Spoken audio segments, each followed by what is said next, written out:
Assalamu alaikum dear students, hope you all are fine. Today is 27th November 2024 and the day is Wednesday and we are going to start question number 12 of exercise 3.2. सुबह जो मैंने आपको lecture send किया था वो आपका था college का लेक्चर.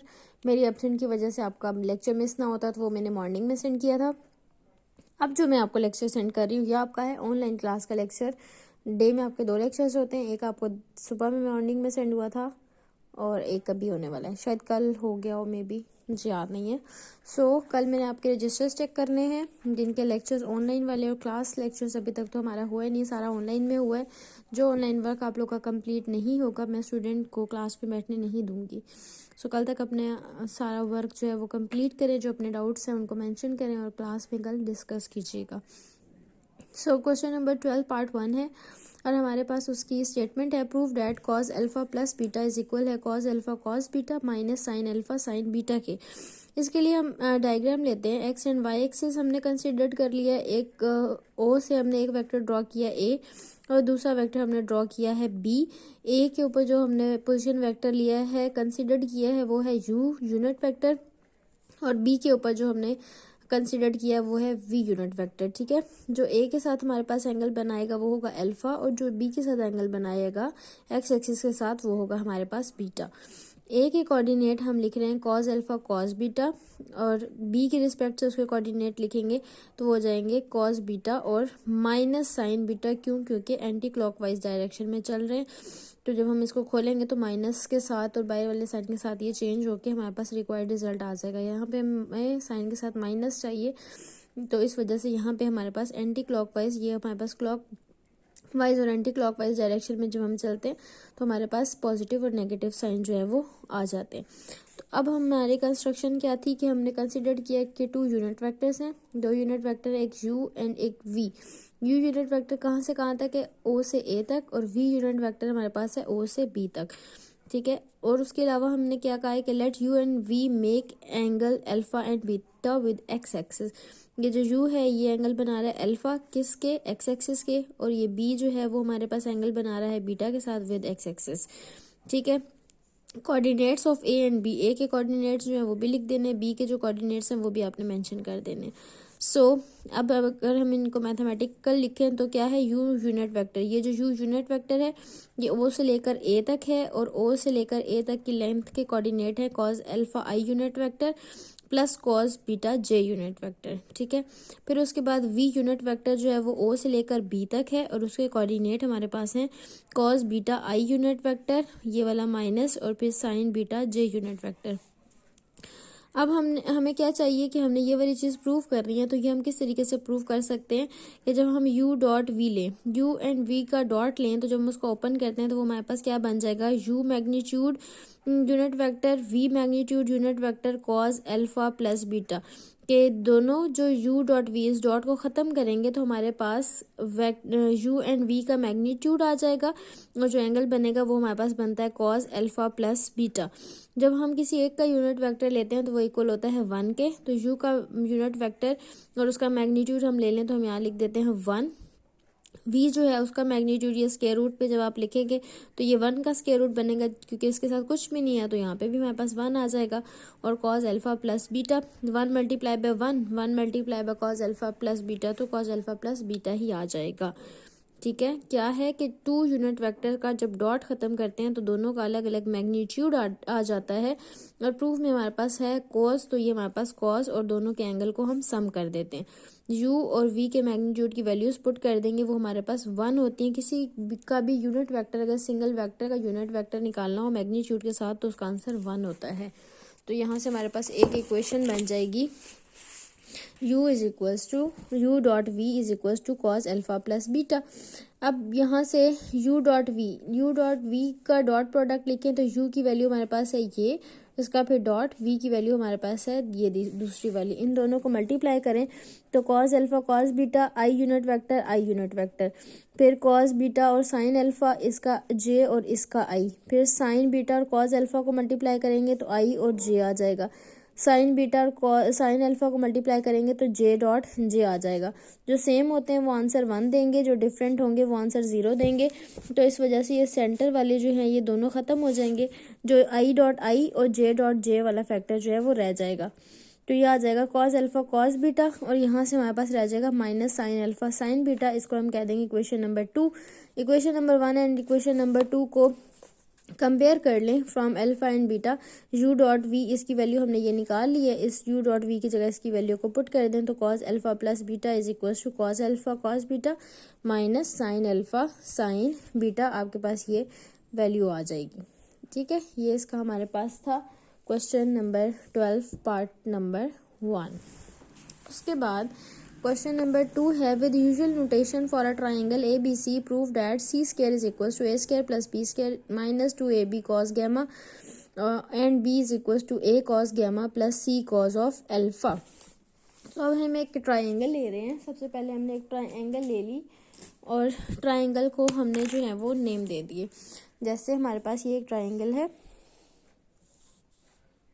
ठीक है, ये हमने इसको नेम दे दिया, ये ए है, ये हमारे पास बी है और ये हमारे पास सी ट्राइंगल है। ए पे जो एंगल बनेगा वो होगा अल्फा, बी पे जो एंगल बनेगा वो होगा बीटा और सी पे जो एंगल बनेगा वो हमारे पास होगा गैमा। ए के सामने ए पोजीशन वेक्टर होता है, बी के सामने बी पोजीशन वेक्टर होता है और सी के सामने सी पोजीशन वेक्टर होता है। ठीक है, अब ये जो अगर हम इससे आगे एंगल ड्रॉ करें इसकी दूसरी वाली साइड पे, तो ये एक स्ट्रेट लाइन है और स्ट्रेट लाइन का एंगल हमारे पास क्या होता है 180। हम बीटा की रिस्पेक्ट से है तो 180 में से बीटा को माइनस कर दें। अगर हमने इस पॉइंट के ऊपर करना है तो ये हमारे पास एक स्ट्रेट लाइन है और इसका एंगल हमारे पास क्या है 180 और इसमें से कौन सा एंगल माइनस हो जाएगा गैमा।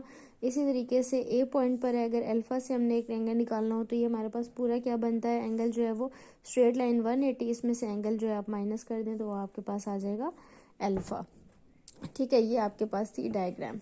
अब हमने इसको कैसे प्रूव करना है कि हमने क्या किया है, हमने एक ट्राइंगल जो है वो कंसीडर्ड कर लिया। हमने कंसीडर्ड किया है considered triangle A B and C. ठीक है, ए बी सी हमने ट्राइंगल लिए तो जिसमें से हमारे पास क्या है कि अगर हम तीन साइड का सम ले लें ए प्लस बी प्लस सी, तीनों पोजीशन वेक्टर का सम लें तो वो इक्वल हमारे पास आ जाएगा 0। यहाँ से अगर हमने सी की वैल्यू निकालनी है तो ये हो जाएगा माइनस ए माइनस बी। ये हम क्यों कर रहे हैं कि जो हमने चीज़ प्रूव करनी है क्वेश्चन में वो हमारे पास है c square is equal to a square plus b square minus 2ab cos of gamma. ये चीज़ हमने प्रूव करनी है तो हमें सी चाहिए। तो इस सी को बनाने के लिए हमने सी को साइड पे रखा है, दोनों वैल्यूज जो हैं वो दूसरी तरफ जाके हमने माइनस कर दी। यहाँ पे प्लस हो रही थी, इस साइड पे आकर ये दोनों माइनस हो गई हैं। अब अगर हमने सी बनाना है तो हम क्या करेंगे कि हम मल्टीप्लाई कर देंगे सी यूनिट वेक्टर के साथ, यानी उसका डॉट ले लेंगे। तो यहाँ पे हमारे पास क्या हो जाएगा, इस तरफ अगर हम इस दोनों तरफ सी के साथ डॉट ले लें तो ये आ जाएगा सी डॉट सी, यहाँ पे भी आ गया, और माइनस ए माइनस बी पोजीशन वेक्टर और इसका भी हम डॉट ले लेते हैं सी के वेक्टर के साथ। अब इसको हम अंदर मल्टीप्लाई कर दें तो ये हमारे पास फॉर्म कुछ इस तरीके से बन जाएगी माइनस ए माइनस बी और सी की अगर हम वैल्यू पुट कर दें जो हमने यहाँ पे भी निकाली है इसको इक्वेशन नंबर 1 से, तो यहाँ से सी की वैल्यू पुट कर दें माइनस ए माइनस बी। ठीक है, यहाँ पे इस सी की हमने वैल्यू को पुट कर दिया। अब इनको आपस में हम मल्टीप्लाई कर दें तो ये क्या हो जाएगा, ए से मल्टीप्लाई होगा, फिर ए जो है वो बी के साथ मल्टीप्लाई होगा, फिर ये बी जो है वो ए के साथ मल्टीप्लाई होगा, फिर ये बी जो है वो बी के साथ मल्टीप्लाई हो जाएगा। ठीक है, तो यहाँ पे देखें कि हमारे पास मल्टीप्लाई करने के बाद फैक्टर्स क्या बन जाते हैं। मल्टीप्लाई करने से हमारे पास ए को ए से मल्टीप्लाई करेंगे minus minus plus a dot a को बी से मल्टीप्लाई करेंगे a dot b minus minus plus b को ए से मल्टीप्लाई करेंगे minus minus plus b dot a, b को बी से मल्टीप्लाई करेंगे तो बी डॉट बी बन जाएगा। ये दोनों सेम फैक्टर्स हैं तो ये 2 टाइम ए डॉट बी बन जाएगा। दो पोजीशन वेक्टर का डॉट को क्लोज करें तो वो मैग्नीट्यूड का होल स्क्वायर बना देते हैं यहाँ से, और यहाँ से इन दोनों का मैग्नीट्यूड का होल स्क्वायर बन जाएगा। इसको हम a प्लस बी के फॉर्मूला में ओपन करके की फॉर्म में लिख दें, a square b square plus 2ab।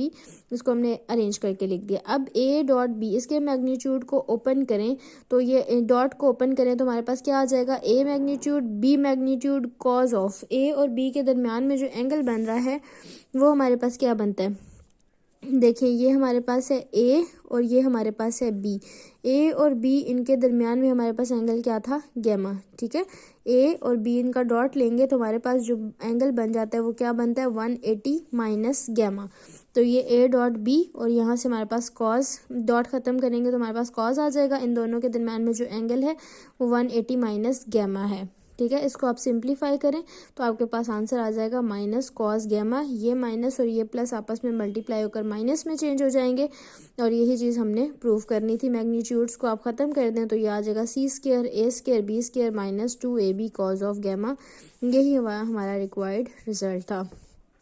इसी तरीके से अब कंडीशन दोबारा ले लें, a plus b plus is equal to 0। अब हमें उसकी साइड पे चाहिए b, तो हम b की वैल्यू निकालेंगे तो a और c दूसरी तरफ जाके माइनस हो जाएंगे और फिर सेम दोनों तरफ b के साथ डॉट ले लेंगे तो ये b डॉट b बन जाएगा। तो वो मैग्नीट्यूड का होल स्क्वायर आ जाएगा, b को दोनों के साथ मल्टीप्लाई कर देंगे। अब देखें a डॉट b अभी हमने यहाँ पे लिया था कि कॉज 180 माइनस गैमा होता है, तो ये कॉज 180 माइनस गैमा आ गया। ये minus as it is b dot c हमारे पास b किधर है, b ये है और c हमारे पास कहाँ है, यहाँ है। b और c इनके दरमियान में अगर हम डॉट लें तो हमारे पास इनका एंगल क्या बनता है, 180 माइनस अल्फ़ा। तो यहाँ पे आ गया 180 माइनस अल्फ़ा। ठीक है, इनके डॉट को ख़त्म करेंगे तो c और b दोनों का मैग्नीट्यूड और एंगल बनेगा कॉस 180 माइनस अल्फ़ा। इनको सिंप्लीफाई करें तो आंसर आ जाएगा minus cos gamma. Formula open करके तो ये आ जाएगा माइनस कॉस गैमा। इनको सॉल्व करेंगे तो माइनस कॉस अल्फ़ा आ जाएगा। ये वाला माइनस इस वाले माइनस से प्लस हो जाएगा। ठीक है, और ये वाला माइनस इस वाले माइनस से प्लस हो जाएगा। अब b मैग्नीट्यूड और b मैग्नीट्यूड दोनों में कॉमन है, इसको हम कॉमन निकाल लेते हैं। इसको हम कॉमन निकालेंगे तो ये हमारे पास कॉमन फैक्टर आ गया और रिमेनिंग ये रह गया। अब ये वाला b यहाँ पे मल्टीप्लाई हो रहा है, इसके नीचे जाकर डिवाइड हो जाएगा तो यहाँ के डिवाइड हो गया, ये स्क्वायर है और ये 1, ये एक इसके साथ कैंसिल होके सिंपल b मैग्नीट्यूड रह जाएगा और दूसरी वाली टर्म हमारे पास ये वाली term as it is. Magnitude को रिमूव कर दें तो हमारे पास रिक्वायर्ड रिजल्ट प्रूव हो जाएगा। ये हमारे पास टोटल था क्वेश्चन नंबर 12, इसका पार्ट नंबर 1 विद इसका part number 2। In the next video we are going to move towards question number 13।